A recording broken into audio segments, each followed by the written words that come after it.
اور کہتے ہیں کہ رحمان بیٹا رکھتا ہے۔ ایسا کہنے والوں، یہ تو تم بری بات زبان پر لاتے ہو۔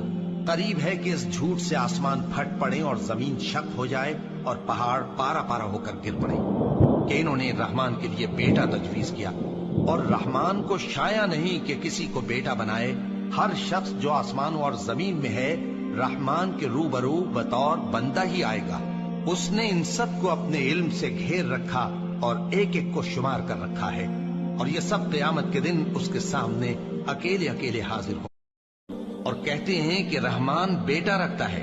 ایسا کہنے والوں، یہ تو تم بری بات زبان پر لاتے ہو۔ قریب ہے کہ اس جھوٹ سے آسمان پھٹ پڑے اور زمین شق ہو جائے اور پہاڑ پارا پارا ہو کر گر پڑے کہ انہوں نے رحمان کے لیے بیٹا تجویز کیا، اور رحمان کو شایع نہیں کہ کسی کو بیٹا بنائے۔ ہر شخص جو آسمانوں اور زمین میں ہے رحمان کے روبرو بطور بندہ ہی آئے گا۔ اس نے ان سب کو اپنے علم سے گھیر رکھا اور ایک ایک کو شمار کر رکھا ہے، اور یہ سب قیامت کے دن اس کے سامنے اکیلے اکیلے حاضر ہوں گے۔ اور کہتے ہیں کہ رحمان بیٹا رکھتا ہے۔ ایسا کہنے والوں، یہ تو تم بری بات زبان پر لاتے ہو۔ قریب ہے کہ اس جھوٹ سے آسمان پھٹ پڑے اور زمین شق ہو جائے اور پہاڑ پارا پارا ہو کر گر پڑے کہ انہوں نے رحمان کے لیے بیٹا تجویز کیا، اور رحمان کو شایع نہیں کہ کسی کو بیٹا بنائے۔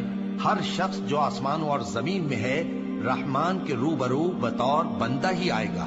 اس نے ان سب کو اپنے علم سے گھیر رکھا اور ایک ایک کو شمار کر رکھا ہے، اور یہ سب قیامت کے دن اس کے سامنے اکیلے اکیلے حاضر